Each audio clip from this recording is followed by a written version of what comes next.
Matul il-lejl ta' bejn il-ġimgħa u s-Sibt waslet konsenja kbira tal-Lbies Protettiv għall-ħaddiema fil-qasam tas-saħħa.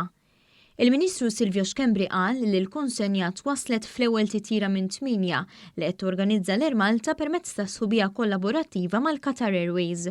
Fil-fatt, fuq medda ta' 8 vjaġġi se jkunu qed jinġibu f'pajjiżna ma' 800,000 kilo ta' provvisti mediċi.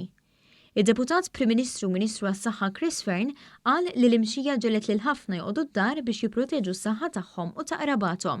Imma bost oħrajn fosthom il-ħaddiema fil-qasam tas-saħħa qed ikollhom joħorġu mid-dar biex mhux biss jagħmlu xogħolhom imma wkoll jipproteġu s-saħħa tal-poplu Malti wawċi.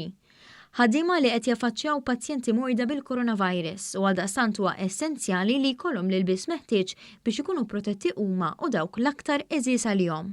F'dawn il-ġranet wasal l-ewwel minn 8 ajruplani kbar tal-merkanzija li qiegħed iwassal mijiet ta' eluf ta' maskri, gowns, gwanti u visors għal ħaddiema tagħna.